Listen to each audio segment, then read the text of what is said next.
Mesdames et messieurs, bonsoir. Merci d'avoir choisi RTI 1 pour vous informer. Voici les titres de ce 20h. Le 7e forum sur la révolution verte en Afrique se poursuit. Ce mardi, deuxième jour des travaux, les participants planchent sur l'autonomisation des femmes dans le secteur agricole. Le vice-président Daniel Kablan-Duncan a pris part au panel. Comment développer l'agriculture en Afrique? Cette question préoccupe également les experts réunis à Abidjan pour le 7e forum sur la révolution verte. Ces derniers proposent de régler les problèmes de la semence de qualité. Fin de calvaire pour la population de Koyokro, village situé dans le département de Tia-Salé. Elles bénéficient désormais de l'eau potable. Leur château d'eau a été inauguré ce week-end. Fini donc les approvisionnements dans les rivières. Et en sport éliminatoire mondial 2018, les éléphants de Côte d'Ivoire s'inclinent à domicile face aux Panthères du Gabon. Ils ont été battus par les Gabonais au stade de la paix de Bouaké ce mardi sur le score de 2-1. Soyez les bienvenus sur RTI 1. On commence tout de suite par ce communiqué officiel qui vient de nous parvenir. À l'invitation de son Excellence M. Alassane Ouattara, président de la République de Côte d'Ivoire, son Excellence Mme Ellen Johnson Sirleaf, président de la République du Libéria, effectuera une visite officielle en Côte d'Ivoire du 7 au 8 septembre 2017 à la tête d'une importante délégation ministérielle et de hauts fonctionnaires libériens. Au cours de son séjour, son Excellence Mme Ellen Johnson Sirleaf aura des entretiens en tête-à-tête avec son Excellence M. Alassane Ouattara et rencontrera la communauté libérienne résidant en Côte d'Ivoire. Cette visite de son Excellence Mme Ellen Johnson Sirleaf contribuera au renforcement des excellentes relations existantes entre nos deux pays et à leur diversification à de nouveaux secteurs de coopération. Les populations ivoiriennes sont invitées à réserver un accueil chaleureux à l'illustre hôte. Le 7e forum sur la révolution verte en Afrique se poursuit et ce mardi, deuxième jour des travaux, les participants ont planché sur l'autonomisation des femmes dans le secteur agricole. Les experts veulent trouver des solutions pour lever les obstacles à l'épanouissement de la femme dans l'agriculture. Le vice-président Daniel Kablan-Duncan a pris part au panel. On en sait plus avec Mama Traoré et Abiba Dambélé-Saoui. Et si la révolution verte en Afrique passait par les femmes? La question a tout son sens quand on sait la place prépondérante de la gente féminine dans le tissu agricole sur le continent. Un exemple édifiant, celui de la Côte d'Ivoire. Les femmes, en tout cas pour ce qui nous concerne, notamment pour la production vivrière, dominent à près de 90% de la production. Et elles sont impliquées dans le cas de la Côte d'Ivoire dans la commercialisation, qu'elles dominent à 100%. Sur le continent, les femmes représentent 52% de la population agricole. Reste que ces bras valides ne tirent pas pleinement profit de leur labeur. Alors il faut créer les conditions de l'autonomisation des femmes via le secteur agricole. Le vice-président Daniel Kablan-Duncan est de cet avis. La problématique du passage de l'agriculture à l'agribusiness, qui implique d'aller au-delà de la simple production agricole pour maîtriser les étapes clés de la transformation, de la conservation et de la commercialisation, demeure à ce jour une question ardue au cœur de notre politique d'industrialisation dans son ensemble, dans tous les secteurs agricoles identifiés, que ce soit notamment le cacao ou l'anacarde, en passant par le coton ou les produits vivriers. Les femmes peuvent certainement jouer un rôle très important en s'engageant individuellement ou collectivement, à petite ou grande échelle, dans des productions à valeur ajoutée, dans des niches qu'elles sont seules, souvent à même de découvrir et d'exploiter. L'autonomisation des femmes via l'agriculture, un dossier soumis aux experts présents au Forum sur la Révolution verte en Afrique pour observation. Ils devront trouver des solutions aux obstacles clés que sont le faible accès des femmes à la propriété foncière ainsi qu'au financement. Et ces réflexions sur l'autonomisation de la femme dans le secteur agricole ne sont pas fortuites, vu la place importante qu'elle occupe notamment dans la riziculture. Selon la FAO, l'Organisation des Nations Unies pour l'alimentation et l'agriculture, les femmes représentent près de 55% dans la filière. Elles sont donc un maillon essentiel. Notre reporter Cheikh Koné a rencontré l'une de ces braves femmes. Son reportage est dit par Adama Koné. Nous sommes dans la plaine rizicole de Mbayakro, à 316 km au nord d'Abidjan. Il est 14 heures. Sous un soleil de plomb, Joséphine Amoué-Yao désherbe son champ de riz. Cette activité, elle la mène depuis 2 ans et semble en être fière. J'ai choisi de faire ce travail parce que je vois que dans ce travail, on gagne plus. Joséphine a 49 ans. Elle est mère célibataire avec 8 enfants. La culture du riz est pour elle un moyen d'assurer son autonomie financière et sociale. On peut avoir beaucoup d'argent, vraiment, dans ce travail. Le commerce, c'est bon, mais j'ai choisi de faire le riz, puisque je vois que dans le riz, on peut gagner l'argent pour s'occuper des enfants. La parcelle de Joséphine est composée de 2 casiers de 0,6 hectares. Elle produit la variété de riz Nérika améliorée. Elle réalise 3 tonnes. Joséphine effectue 2 récoltes, soit 2 cycles de 4 mois, en fonction de la variété de riz produit. Grâce à ces 2 récoltes, Joséphine empoche annuellement un revenu brut de 1 050 000 francs CFA. Une performance qui lui vaut d'être désignée leader de pool des femmes de son village. Moi, Joséphine, elle est rentrée volontairement. Ici, on fait une demande. Chacun est libre de faire sa demande. Elle a fait sa demande et elle a répondu vraiment à nos critères et elle a été retenue. Et aujourd'hui, ça lui permet d'assurer vraiment, de subvenir à ses besoins. Ça suit son autonomie. Elle scolarise ses enfants. Il faut dire qu'au niveau de la riziculture, ici, c'est le milieu le plus suivi. Parce que vous avez mis votre riz en place, il y a l'eau, il y a tout. Donc c'est sûr que vous sortirez d'ici avec quelque chose. On a à peu près 35% des femmes, mais toutes les femmes sont intéressées. Et je vous assure que c'est les femmes qui représentent notre moteur ici. La riziculture est un secteur efficace de lutte contre la pauvreté et la faim en Afrique, en particulier en Côte d'Ivoire. Plus de 3 millions de personnes en dépendent, dont 1 650 000 femmes. Si l'autonomisation des femmes dans cette filière est un bel exemple, il n'en demeure pas moins que la filière a besoin de plus de financement pour accroître les exemples de Joséphine. Et de façon générale, je vous invite à une autre réflexion. Comment développer l'agriculture en Afrique? Cette question préoccupe justement les experts réunis à Abidjan pour le 7e forum sur la révolution verte. Ces derniers proposent de régler les problèmes de la semence de qualité. Quelle est donc la situation des semences en Afrique, précisément en Côte d'Ivoire? Voyons les éléments de réponse avec Noël Nyagno. L'agriculture, au commencement, était la semence, la raison. Les semences, c'est la matière la plus importante au niveau de l'agriculture. C'est tout ce qui est utilisé pour ensemencer.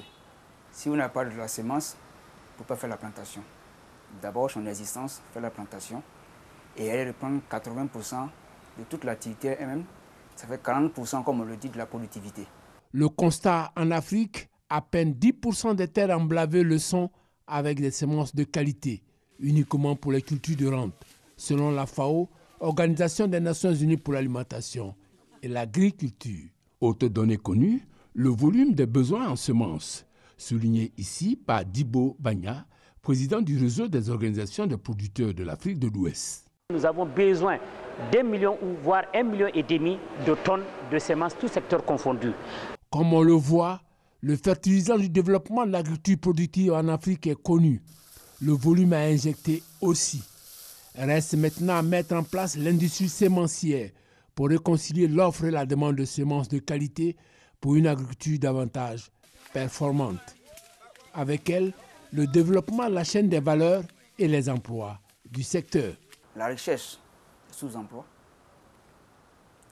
Les producteurs de semences, sous-emploi. Les agriculteurs multiplicateurs, c'est sous-emploi. Le traitement de la semence, c'est sous-emploi. La conservation de la semence, c'est sous-emploi. Le transport de la semence, c'est sous-emploi. Aussi bien pour les cultures vivrières que pour les cultures pérennes. Il faudrait que dans cette industrie semencière, le commencement, c'est par la recherche avec les collections. La collection vous permet d'avoir la matière première, les ressources génétiques qui sont dans ces espaces-là. Donc, financer d'abord la collection, les prospections, l'entretien et le travail d'amélioration. Quand nous avons créé la variété, cette variété n'est pas encore chez les entrepreneurs agricoles. Il faut maintenant produire la semence.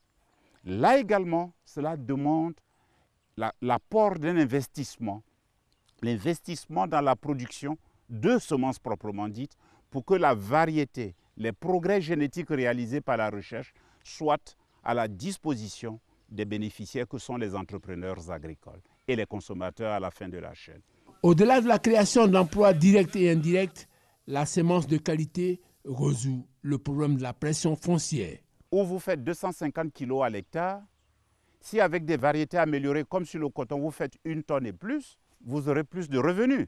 L'État de Côte d'Ivoire aura plus de matières premières à exporter. Donc les recettes d'exportation de la Côte d'Ivoire seront améliorées. Pour ce qui est des productions vivrières, aujourd'hui nous avons des pépiniéristes de bananiers plantains qui peuvent produire à contre-saison.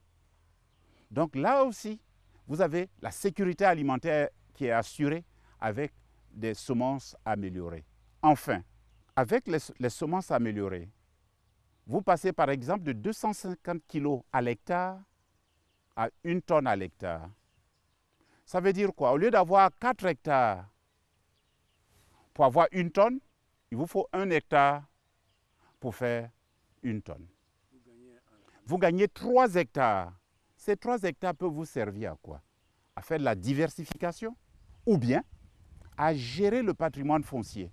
Donc, il y a la préservation de l'environnement qu'il y a derrière cela. Ces avantages comparatifs ont certainement motivé la création ici à Abidjan en 1998 du réseau des sémenciers africains par 40 pays.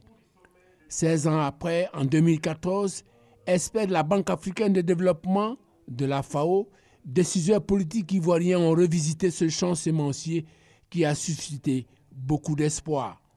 Résultat, les semences mises en terre sur les bords de la lagune Brié n'ont pas prospéré. Pourquoi? En attendant d'apporter les réponses objectives à cette interrogation, il faut souhaiter que le Forum sur la Révolution verte soit une opportunité pour faire germer le plan de développement sémencier africain, une autre graine sélectionnée à Abidjan en 2014. Au commencement donc était la semence, un dossier signé Noël Gnagno. Et notez que la cérémonie d'ouverture officielle du 7e Forum sur la Révolution verte qui se tient à Abidjan aura lieu demain, mercredi, et 5 chefs d'État prendront part à cette cérémonie. Le président Alassane Ouattara sera présent ainsi que ses homologues ghanéens, guinéens, libériens et togolais. Les travaux, je rappelle, prendront fin le 8 septembre prochain. Fin de calvaire pour les populations de Koyokro, village situé dans le département de Tia-Salé.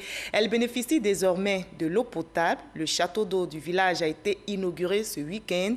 Fini donc les approvisionnements dans les rivières. Le reportage de Francis Boifou. Chaque jour, les femmes de Koyokro dans le département de Tia-Salé parcourent plus d'1 kilomètre à la recherche de l'eau. Une fois au bord de la seule rivière du village, elles se déchaussent pour éviter de polluer davantage cette source d'eau. L'eau est sale, mais on fait comment? Il n'y a pas l'eau pour boire, donc on est obligé de venir puiser l'eau ici. Des fois, quand tu pises, il y a des bêtes là-dedans, donc ça va filtrer.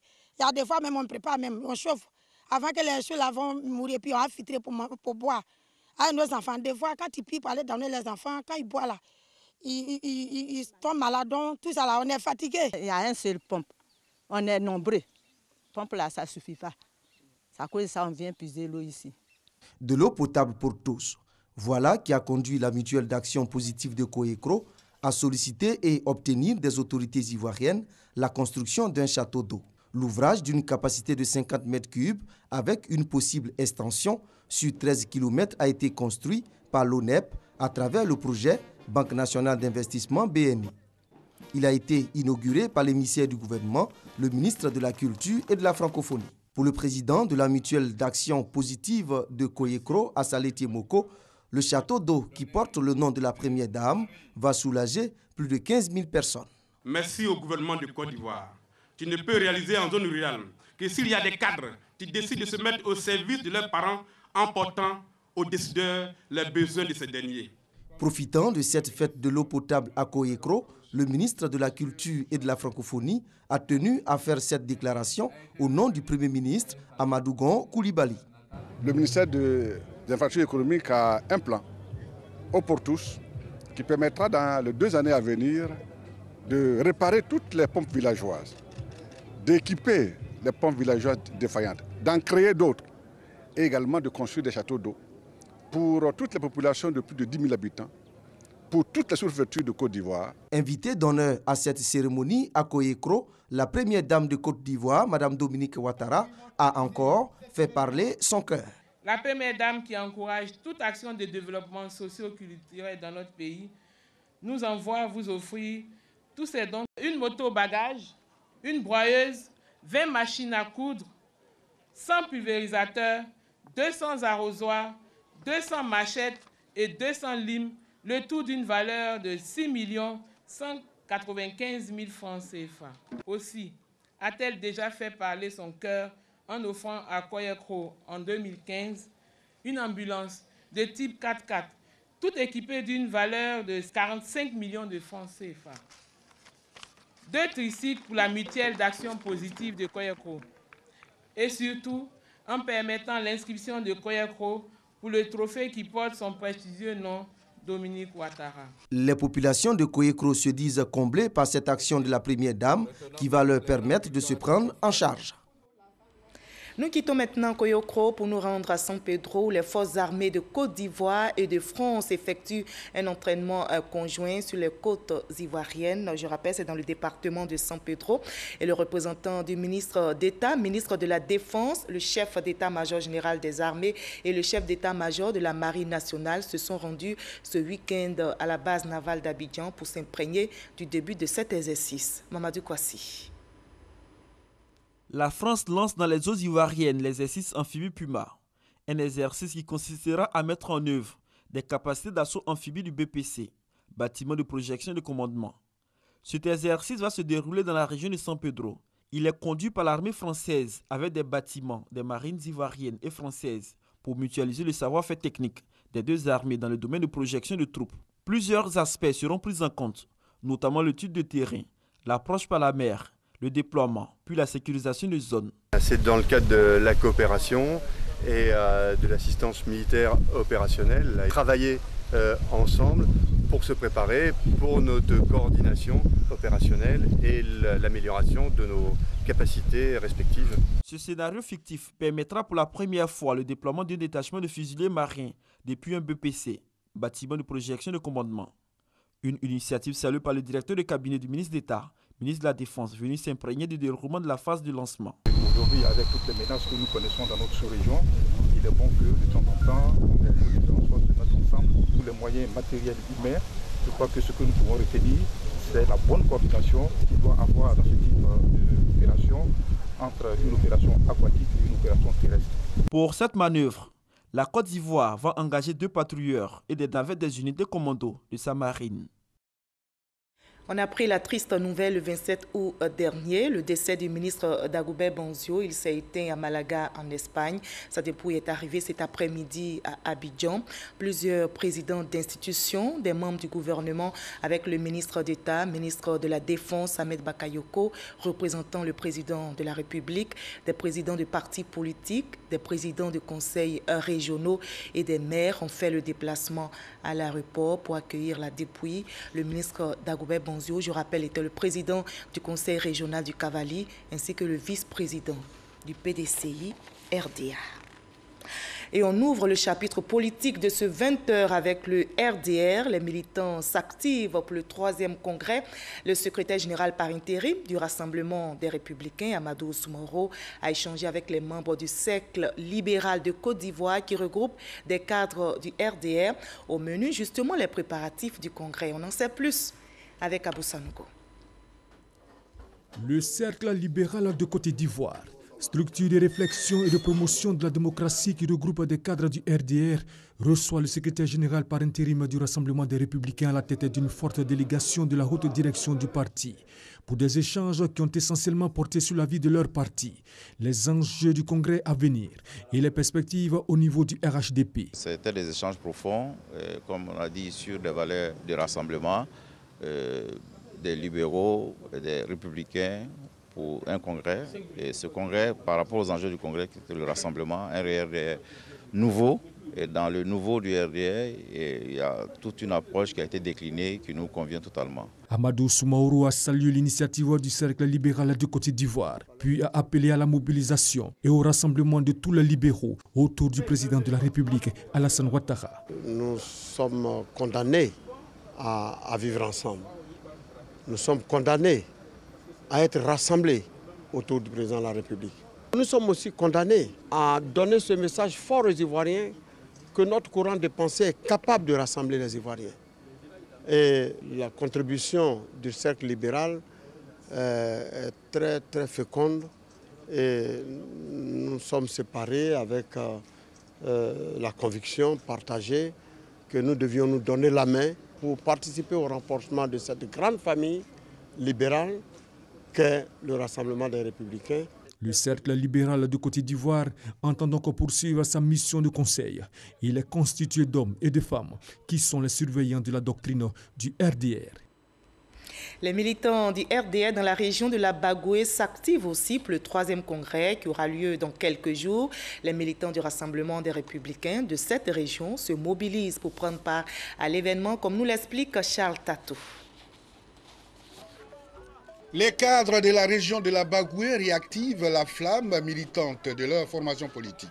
Nous sommes au stade municipal de Boundiali, chef-lieu de région de la Bagoué. Ce meeting traduit bien cette action marquant les préparatifs du Congrès national du Rassemblement des Républicains. Occasion donc pour Mariatou Koné, cadre du RDR de la région de la Bagoué, de revenir sur toutes les actions de développement menées par le chef de l'État Alassane Ouattara en faveur du pays, surtout au profit du bien-être et du vivre ensemble des Ivoiriens, avant d'exhorter les populations à faire bloc autour de lui en soutenant ses actions. Chères militantes et chers militants, le prochain congrès du Rassemblement des Républicains doit consacrer l'adhésion de tous au projet de société et aux actions du président Alassane Ouattara.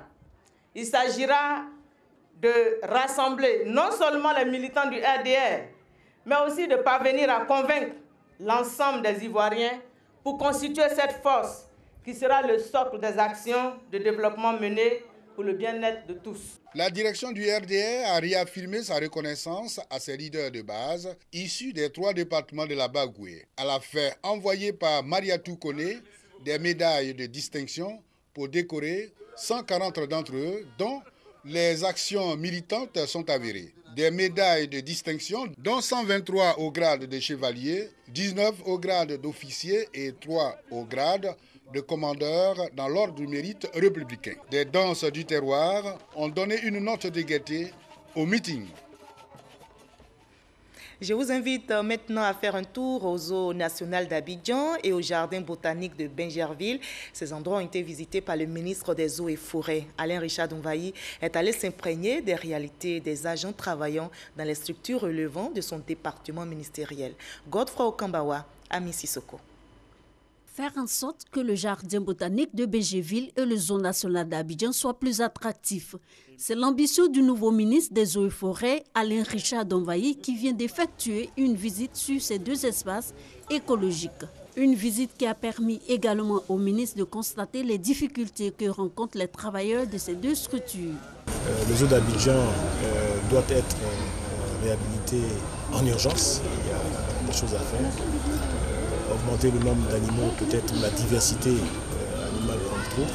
Mais déjà des efforts considérables ont été faits depuis 2011 ici, donc pour amener le zoo à un niveau, je dirais, acceptable.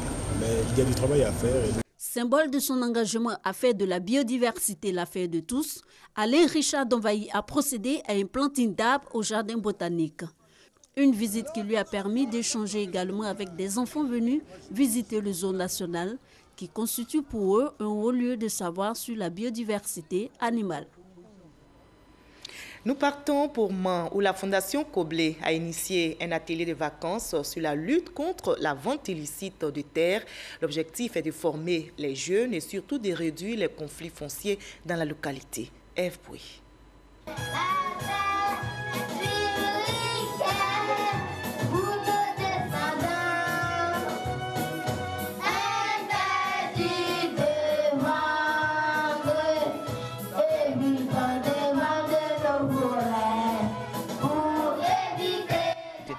forte basée sur la thématique de la lutte contre la vente illicite des terres, un fléau à la base des conflits fonciers très récurrents dans la région du Tonkpi.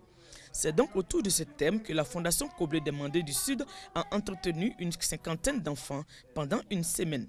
À travers la peinture, la chanson, la danse, l'initiation aux instruments de musique.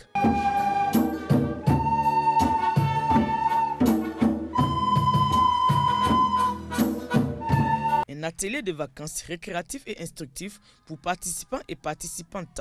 C'est la musique que je voulais apprendre, c'est ça qu'on est venu faire. C'était bon, c'était plutôt bon. Pour les initiateurs, il faut dès le bas âge inculquer aux enfants des valeurs de protection des terres pour assurer la relève. Si nos aïeux avaient vendu la terre, est-ce que nous en aurions eu à notre tour en choisissant ce thème-là? Nous ferons en sorte à sensibiliser les plus jeunes. Partant de là, en grandissant, s'ils mûrissent l'idée, demain, c'est eux qui seront un peu les artisans, je ne dirais pas les prophètes, mais les artisans pour sensibiliser encore davantage les gens sur les menaces, sur les conséquences désastreuses des ventes des terres. Cet atelier de vacances est une première pour la Fondation Koblé. Les autorités administratives, les élus et les parents venus prendre part aux cérémonies de vernissage des travaux de peinture et d'initiation au maniement des instruments de musique apprécient cette belle initiative. Ils ont même promis soutenir la Fondation pour les prochaines éditions afin qu'un plus grand nombre d'enfants y prennent part. Et la rentrée scolaire pointe du nez. Notez en bref que les inscriptions à la maternelle et au CP1 ont démarré depuis hier lundi 4 septembre. Ces inscriptions se poursuivent jusqu'au 8 septembre prochain sur l'ensemble du territoire. En sport éliminatoire mondial 2018, les éléphants s'inclinent à domicile face aux Panthères du Gabon. Ils ont été battus par les Gabonais donc au stade de paix de Boaké, aujourd'hui même sur le score de 2-1. Arsène Kouassi, Samuel Metch. Après son succès au match aller, la Côte d'Ivoire déjoue sur ses propres installations face à une équipe revancharde des Panthères du Gabon. Au coup d'envoi, les éléphants semblent prendre le contrôle du match, mais se font surprendre après 20 minutes de jeu par Axel Ndong, qui ouvre la voie du succès pour le Gabon. Décomplexés, les Panthères doublent la mise à la demi-heure de jeu sur un chef-d'œuvre de Mario Lemina. La réduction du score arrive au retour des vestiaires par Maxwell Cornet. La suite du match est à sens unique en faveur des éléphants, mais le score n'évoluera plus. 2-1, la Côte d'Ivoire réalise une mauvaise opération. À l'étranger, à présent au Burkina Faso, le gouvernement annonce la mise en place de nouveaux dispositifs sécuritaires dans la capitale Ouagadougou, visée, vous vous souvenez, par une attaque terroriste le 13 août dernier. 19 personnes ont trouvé la mort et 21 autres ont été blessées. Le ministre burkinabé de la Sécurité, Simon Compaoré, annonce que la zone attaquée est investie par les forces de l'ordre qui effectuent des patrouilles et des contrôles réguliers.